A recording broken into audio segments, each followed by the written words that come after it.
Ilbisaa garuu yaa abbaa ani waaqayyoon sis yakkeera si'achi ilma kee jedhamuun anaaf hin ta'u jedheeni. Abbaan isaa garuu ergamtuu isaatiin dafaatii uffata keessaa isa caalu fidaatiin tuffisaa amartii warqees quba isaatti kaa'a kophees miilla isaatti kaa'a tuntunicha isa coomaa sana fidaatii qalaa inyaannaa hin gammannasi. Ilmi koo kun du'eedhuma ture deebi'ee jiraate badee ture in argame jedhee hundinuus itti gammadanii. Ameen. Kutaa kana keessatti gooftaa keenya Yesuustu fakkeenyaan barsiisa. Fakkeenyadha malee qabatama miti kun. Fakkeenya fudhateetu namicha tokkotu ilmaan lama qaba jedhe. Fakkeenya fudhatee barsiisa ture gooftaa keenya Yesuus. Namicha tokkotu ilmaan meeqa qaba? Ilmaan lama qaba jedhe. Ilmaan lama qabu keessaati inni tokko inni godhe suni qabeenya gaakoo qee kana ani qabu naa hiri. Qabeenya qabu hundumaa dhala qabu kana lamaaniif qixxeettire. Kana booda mucaan qabeenya kana hiratee qajeelee abbaa isaa biraa fakkeenyaanidha kan Yesuus barsiisu. Hiratee qajeelee bakka adda addaatti qabeenya abbaa isaa irraa hirate kana waan abbaa isaa irraa fudhate kana iddoo qulqullina hin qabnetti iddoo gaarii hin taanetti dhaqee of harkaa fixeetu daguggatee harka qullaatu ni ta'u argina. Gaggabaabsee dubbadha. Daguggatee harka qullaattu ni deebi'u dubbata sagalee kana keessatti fakkeenyaan Yesuus. Kana booda gara deebii wallaalee qabeenya abbaarraa hirate sana qabeenya abbaarraa fudhate sana iddoo gaalla mootummaatti iddoo adda addaatti waan fixeef waan hojjetee nyaatu wanta ittiin jiraatu barbaaduutti ka'e. Kana booda namichi badhaadhaan tokko biyyicha keessa jira ture. Gara namicha kanaatti dhaqee ani isa bira dhaqee tan booyyee tiksee fi isa bira jiraadha. Si dhaqee abbaa isaatii jireenya nagaa, jireenya gaarii, jireenya ulfina qabu kan jiraatu amma garuu maal murteeffate beektu dhaqeen booyyee tiksee tananii ani jireenya koo geggeeffadhee qabeenya isa qabu sanatti of gad. Gaafa achi dhaqu beella hammaataa isaa keessa bu'e. Rakkina hamaa keessa bu'e. Utuu booyyee tiksuu qola booyyee nyaattu hamma kajeelutti isa fudhate. Qola booyyee nyaattu hundumtuu kisaaraa qe'ee abbaa isaatii gahaa hiratee qajeele sanarraan kan isatti dhufedha jechuudha. Qola booyyee nyaattu hamma kajeelutti ga'e. Fakkeenyumaan dubbata Yesuus. Kana booda achi taa'ee iddoo qabeenya hiratee fixee qola booyyee nyaattu qajeelan sana taa'eetu ani kuniyee qe'ee abbaa kootii hojjettoota firfaarii meeqa irraa hafee jireenya gaarii jiraatan asii maaltu na dhiphise. Cabi dhalootaa inni guddaan wanti dhaloonni itti nu jalaa qurxamee gattaa'e ol nu jalaa ka'uu dadhabe maa inni beektu sammuutti deebi'uu dadhabuu dhalootaa. Dhaloonni sammuutti deebi'e waan of harkaa dhabe deebi'ee hin argata. Dhaloonni sammuutti deebi'e jaalala jalaa badee hin argata. Sammuutti deebi'eetu qe'ee abbaa kootii yoona hojjettoota meeqarraa nyaanni hafu firfaariinsaa nama meeqa ga'a. Qe'ee abbaa koo jireenya gaariitu jira. Dhaqee mana abbaa kootti akka ilmummaatti simatamuudha yoo baadhe garbicha keessa akka isa kamii akka isa tokkoo ta'etan qe'ee abbaa kootti deebi'ee galuutu naa mala'e. Namichi kun eessatti milkaa'e beektu sammuutti deebi'ee mana abbaa kootti hangala jechuusaati. Sila dubbadhee dhaloota cabsee nu jalaa kan qurxe sammuutti deebi'uu dadhabuu isaati malee sammuutti nuu deebinaan wanti isaa hanqaaqu tokkoyyuu jiru. Gadaantummaadhaatu hin taane akka isa caalutti simatama.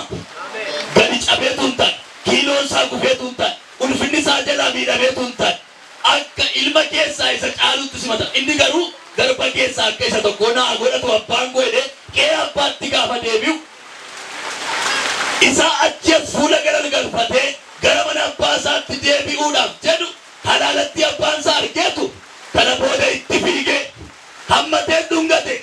Mucaan garuu irraa jedhee abbaan koo anoosis waaqayyoonis yakkeera. Abbaan ilaa utuma abbaan dhungatu keessaatiyyuu lapheen isaa itti hin gammanne wanta godhetu isa kasasa, cubbuu kaleessa hin godhetu isa kasasa, mana abbaa isaatti isa diratetu isa kasasa. Ani sis waaqayyoonis yakkeera waan ta'eef ani sichi ilma kee jedhamu isuma abbaan dhungatu kee isuma abbaan ofitti qabu kee an sichi ilma kee miti biyee sammuutti deebi'ee dhufuu qofa miti itti jiraanne mucaan kun sammuutti deebi'uu isaatu hin gammadu itti jiraachuus dadhabe. Sammuutti deebinee itti jiraanna taanaan qe'ee abbaa keenyaatti barcuma caalutu nu argata nuti. Amiin jedhaa. Galanni waaqayyoodhaaf haa ta'u. Dhaloonni biyya kumetti nabin malee sammuutti deebi'ee mana abbaa isaa dheebotee jennaan abbaan isaa harka tolee isa simata. Harka miidhagee isa simata. Ganama gara dhaamseen isiniidha. Sammuutti deebi'aa. Jireenya waaqoo nama jiraachisu keessa of galchaa itti jiraadha. Kana booda isa caalutu isinitti ilaalama malee isin nama gadii miti, nuyi nama gadii miti. Waaqayyo fuula ifee nu simata ganama gad. Simannaa ho'aatu nu taasifama ganama gad.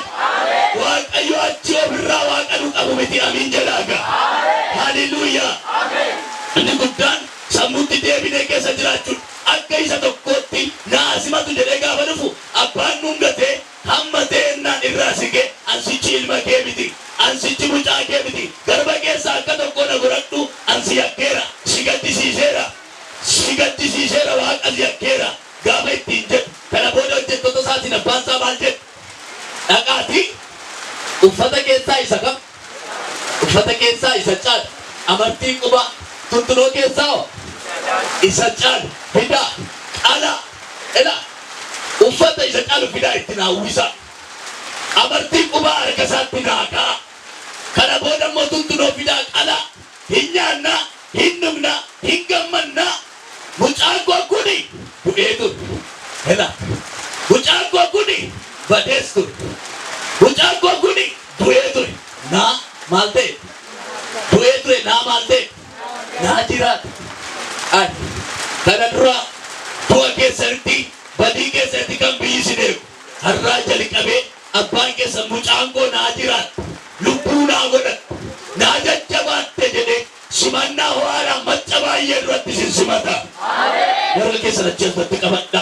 Bifti kaleessa isin irratti ture, maqaan kaleessa isin irra ture, jechi kaleessa isin irra ture. Simannaa ganama kana waaqayyo isinii taasise. Sammuutti deebitanii gara abbaa keessatti kufuu keessanii kana booda maqaa abbaan keessan isinii kennee waamamtuu jedhe. Amiin jedhaaga. Maqaan koo jijjiirameera jedha. Maqaan koo kuni du'ee ture garuu naa jiraata, badee ture garuu naa argameedhe.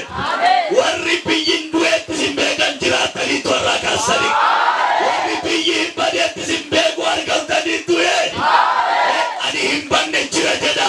Ani hin banne irra deebi'aa jedha. Akka siqee abbaa keenyaa dadhabaan akka gufetti nafu, cubbamaan akka gatametti nafu, akka moggaatti dhiibametti nafu. Yoo sammuun keenya dadhabee laayinii irraa dhugateyyuu har'a tooratti kan nu deebisu Yesuus adda naga'eera. Adda naga'eera. Jaalala fuulli isaa ho'aa ta'e tokkotu nurra jiraan jedhe. Ansimatameera jedha. Ansimatameera jedha. Ganama kana there is nothing better. Gadaantummaan tokkoyyuu hin jiru gidduu kee. Waaqayyo hunda keenyaaf dhiige, hunda keenyaaf dhangala'e, sababii hanqina keenyaaf iyyuu fannoon cinqaare. Amma nuyi geenyu waan beekuuf hunda keenyatti waan hin amanneef iyyuu ammatu nutu fannoo sana dhaqatee daqiiqaatti lubbuun nu keessa harate biyya achi as deebi'amuu hin dandeenye dhaqna waan ta'eef iddoo nuyi dhaqnee galuu hin dandeenye beekaanuu dhaqee ofiisa. Biyya nuyi ofii keenyaa dhaqnee galuu hin dandeenye beekaanuu seene. Sababa keenya waan cinqameef waan cinqaareef fannoo irratti waan muddameef muddama keenya keessaati inni gammachuu tokko illee hin qabu. Ofii muddamee nuyi gurufe waan ta'eef, ofii dhiphatee nu furuu dhufe waan ta'eef, ofii dadhabee nu furuu dhufe waan ta'eef, yoo darbe madaa fayyisu mata duree jedhu sun barsiisaan ture. Dhiphinni keenya dhiphina isaatiin nu xumurameera. Herrega kaffalame sochoodhamee amiin jedha. Akka baay'ee ulfina keenya ta'e waaqayyoodhaaf Sakanatu nu sochoosan ganama kana simannaa ho'aatu nuu ta'a. Simannaa ho'aa. Jireenya keenya keessatti waan haaraatu ta'a. Sammuu keenya keessatti waan haaraatu ta'a. Jireenya keenya keessatti waan haaraatu ta'a. Waan caala.